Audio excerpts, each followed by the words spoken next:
শুভ শারদিয়া। তৃতীয়ার দিনে আমরা দেশপ্রিয় পার্কে ঠাকুরটা দেখতে গিয়েছিলাম।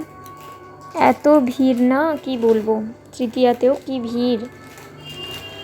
আশেপাশে কিছু কিছু ঠাকুর দেখলাম, লাস্ট ফেরার আগে এই ঠাকুরটা দেখলাম, দেখে চলে এসেছি। তো ভিড়টা শুধু দেখে নিন।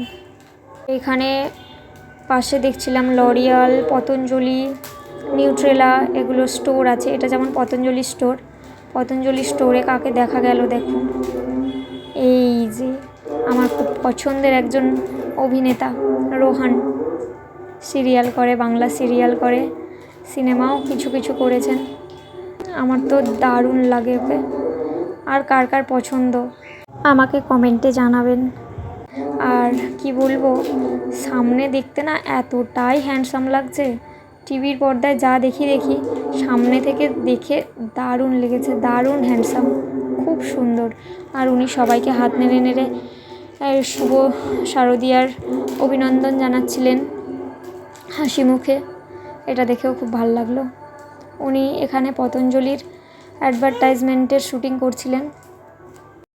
পাশেই আছে লরিয়াল আছে, নিউট্রেলার আছে, এগুলো সব স্টোর এখানে আছে দেশপ্রিয় পার্কের ভেতরেই।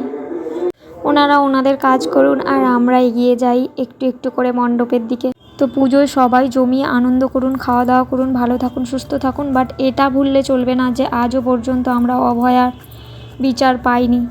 ছোট্ট উমা রিসেন্ট ঘটে যাওয়া ঘটনা, তার বিচার যেন সে পায়, ন্যায় বিচার যেন সে পায়।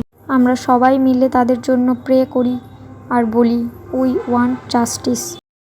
মণ্ডপের ভেতরটা না খুব সুন্দর, থার্মোকলের কাজ বলে মনে হলো আমার। পুরো সাদা ধপধপ করছে আর প্রতিমাও অসাধারণ। আমার এই ভিডিওটা দেখার জন্য সবাইকে অসংখ্য ধন্যবাদ। সবাই ভালো থাকবেন, সুস্থ থাকবেন।